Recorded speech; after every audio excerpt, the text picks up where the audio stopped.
Shalom, Jemaat GSKI Betani Nginden, Manyar, Citraleni Sukomanunggal, dan seluruh cabang sekota di Surabaya dan sekitarnya. Kita berjumpa lagi dalam program gereja Masih Ada Tuhan. Tema hari ini saya bawakan, Tuhan ada di tengah-tengah goncangan yang menimpa kita.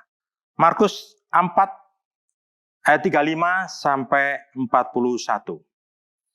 Jadi Bapak Ibu Tuhan, setelah saya pelajarin, maka saya ringkas menjadi 3M. M yang pertama, mengajar, menginjil terus menerus. Ayat 35 dan 36. Yesus mengambil keputusan untuk pergi dari tepi danau. Ambil keputusan untuk pergi dari tepi danau setelah ia mengajar orang banyak. Yesus pergi bersama-sama dengan para murid-muridnya. Kita garis bawahi, Yesus pergi bersama-sama dengan murid-muridnya. Yesus pun duduk dan tertidur di dalam perahu bersama-sama dengan murid-muridnya. Kita catat, Yesus duduk dan tertidur di dalam perahu bersama dengan murid-muridnya. M yang pertama tadi, mengejar, menginjili terus-menerus. Yesus mengambil keputusan untuk menginjili di tempat lain. Poin yang kedua, M yang kedua, mulailah muncul masalah ayat 27. Danau Galilea, tipikal danau yang mudah diterjang arus angin yang kencang dari celah-celah bukit yang mengelilinginya. Suasana tenang berubah menjadi kacau balau dan kepanikan melanda para murid. Begitu luar biasanya kepanikan yang mereka alami. Mereka sudah pengalaman di dalam hal mengatasi badai. Mulai dari nenek moyangnya, mereka ada hidup di danau itu. Tapi kenapa? Dengan angin sakal yang luar biasa ini, mereka merasa kacau balau, panik sekali. Ketakutan muncul dalam hidup mereka. Bahkan semua murid, bukannya salah satu, semua murid yang sudah pengalaman pun, mereka mengalami kepanikan yang luar biasa.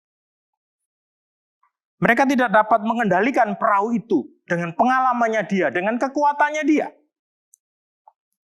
Bahkan perahu itu nyaris dipenuhi air alias hampir tenggelam. Maka mereka ini muncul pikiran nada amarah yang luar biasa. Bahkan mereka berkata kepada Yesus yang sedang berbaring tidur sejenak. Apa yang dikatakan? Mereka mengatakan, Guru, Engkau tidak peduli kalau kita, murid-murid semua, binasa. Artinya mati. Kita pikirkan, Bapak Ibu dikasih Tuhan, kita renungkan. Mereka ini sudah mengetahui di dalam perjalanan sebelumnya, bagaimana Yesus melakukan mujizat demi mujizat yang luar biasa. Dia tahu kuasa Tuhan yang luar biasa. Bahkan dia tahu Tuhan ada di dalam perahu itu. Tuhan hadir di dalam perahu itu. Tapi kenapa mereka mengatakan, Guru, Engkau tidak peduli dengan kita semua yang hampir mati? Inilah pikiran, inilah yang murid-murid selalu munculkan. Termasuk pikiran saudara dan saya. Seperti murid-murid yang mengalami kepanikan yang luar biasa. Bila mana ada badai kehidupan, topan kehidupan yang luar biasa. Secara manusia selalu timbul masalah. Nada amarah, nada protes. Tuhan, kenapa Engkau tidak cepat-cepat tolong kami? di dalam kehidupan ini, termasuk masalah COVID-19. Memang keinginan manusia seperti itulah, cepat selesai. Tapi semua ini karena restu Tuhan masalah ini ada. Dan hanya waktu Tuhan yang bisa menentukan kapan berakhirnya COVID-19 ini. Kita serahkan pada Tuhan. Masalah boleh ada. Tapi ingat, program seperti yang kita alami saat ini, yang kita lakukan saat ini, masih ada Tuhan. Maka saudara dan saya tetap berjalan dengan luar biasa bersama dengan Yesus. Pasti dapat melewati setiap masalah yang ada. Poin yang ketiga, M yang ketiga. Menyelesaikan masalah adalah Tuhan Yesus sendiri. Pada saat angin topan yang luar biasa, kepanikan yang luar biasa, bahkan murid-muridnya pun mengatakan bahwa, Guru, kok tidak peduli kalau kami binasa. Maka Tuhan bangkit.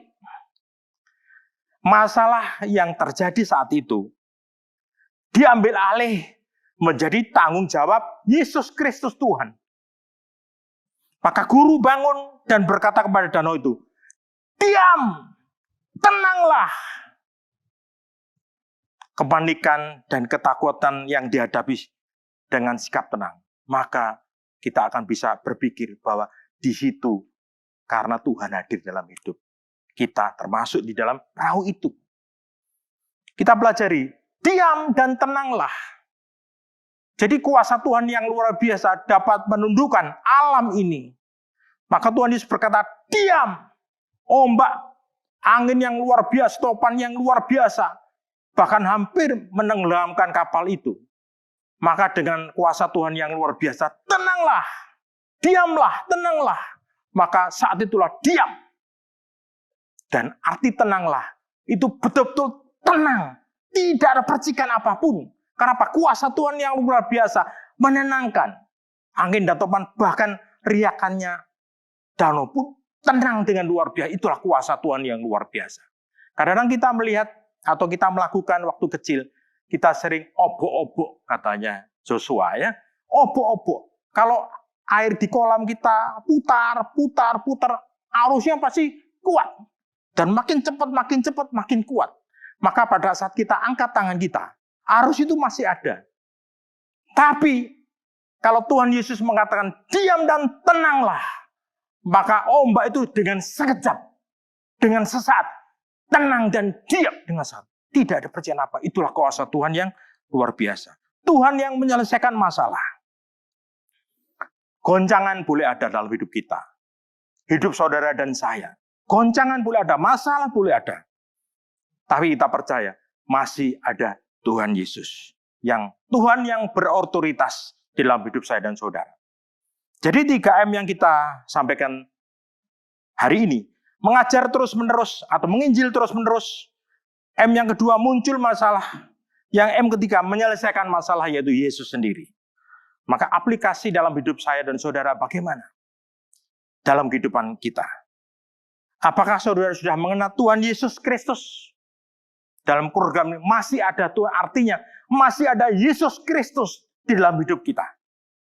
Maka kita belajar siapakah Yesus Kristus ini. Pelayan Tuhan yang biasanya kita sering menyampaikan pun, kita pun harus tahu pertanyaan ini kepada murid-muridnya juga.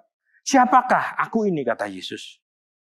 Pertanyaan siapakah aku ini untuk ujian dan standar kepada seluruh jemaat GSKI Betaninginden, Manyar, Citralen, Sukomanunggal, dan Surabaya dan sekitarnya.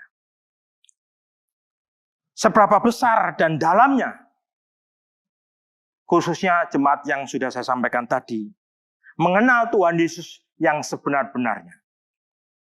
Justru tema renungan hari ini, Tuhan ada di tengah-tengah goncangan yang menimpa saudara dan saya. Saat ini goncangan COVID-19 maupun badai apapun dalam kehidupan kita. Termasuk masalah ekonomi yang sekarang maupun yang akan datang. Bahkan mungkin ada virus-virus apapun nanti yang terjadi setelah ini. Kita harus mempunyai pondasi yang kuat di dalam iman kita terhadap Tuhan Yesus. Siapakah Tuhan Yesus itu? kita periksa hati kita masing-masing. Dia sudah melakukan penderitaan dan kematian. Kristus adalah jalan satu-satunya yang dirancang Allah untuk menghapus dan menebus dosa saudara dan saya. Jadi jawaban saudara saat ini akan menentukan titik akhir di dalam hidup saudara. Apakah saudara semua mau menuju ke surga bersama dengan Kristus Yesus? Atau apakah saudara mau menuju ke neraka, terpisah dari Allah selama-lamanya? Banyak orang mengikuti Yesus ingin melihat tanda-tanda mujizat, kebesaran keagungannya. Tapi coba bayangkan, dengan apa yang diterima Kristus Yesus, apakah hasil dan ketaatan kepada Bapaknya, kepatuhannya kepada Bapaknya, menerima sanjungan, menerima mahkota, seperti pejabat-pejabat, atau seperti raja-raja, atau seperti penguasa-penguasa di dunia ini? Berapa kali dia sudah melakukan mujizat, yang mati dibangkitkan, yang lumpuh berjalan, yang buta melihat, yang kusta tahir, yang kerasukan roh kegelapan dilepaskan, yang gila diwaraskan. Adakah satu kalimat saja yang membela dia, membela Yesus Kristus waktu disalib? Kemana mereka yang sudah disembuhkan, yang menerima mujizat-mujizat yang sudah mereka alami? Kemana mereka? Di manakah mereka rasa terima kasihnya? Bahkan di manakah Petrus yang bersumpah mati membela dia? Semuanya sudah dilakukan Tuhan Yesus. Ada suatu tanda di atas segala tanda, suatu mujizat di atas segala mujizat, yang menyatakan keagungan, kemuliaan penebusannya atas dosa-dosa maut yang ada saat ini. Semua murid-muridnya, pengikutnya, umatnya, yang sudah menerima mujizat demi mujizat pada saat itu. Semua muridnya dan umatnya menolak Tuhan Yesus. Itu yang berbahaya. Jangan sampai saudara dan saya menolak Tuhan Yesus. Dia sudah berita di atas kayu salib. Bahkan dia mati di atas kayu salib untuk saudara dan saya. Itulah jalan satu-satunya yang dirancang Allah untuk menghapus dan menebus dosamu dan dosaku. Jemaat GSKI Betani Hinden Manyar, Citrani Sukumanunggal, dan seluruh cabang sekota dan sekitarnya. Semua tanda mujizat yang diperlihatkan bukan untuk menebus dosa kita. Karena dosa kita tidak bisa ditebus oleh tanda mujizat. Tetapi jalan salib, jalan penderitaan, jalan kebenaran, keadilan Allah. Inilah kuasa yang mengampuni dan menghapus dosa saudara dan saya. Ada kepujian sanjungan? Tidak ada. Mulai dari muridnya, keluarganya, bangsanya, bahkan bapaknya sendiri yang di surga pun meninggalkan Tuhan Yesus. Itulah raja tanpa kemegahan, tanpa pengawalan, tanpa pengikut, penuh penolakan, cacian. Seorang raja yang dipuja-puja dan disembah di tempat yang terhina dan terkutuk bagi manusia. Saudaraku, melalui firman Tuhan hari ini, saudara harus tahu siapakah Yesus yang sebenar-benarnya. Yesus yang sudah melakukan mujizat. Yesus yang sudah memberikan nyawanya. Yesus yang tidak meminta sanjungan dari umatnya. Tema hari ini, Tuhan masih ada. Bahkan Tuhan ada di tengah-tengah goncangan apapun yang saat ini engkau alami dan saya alami.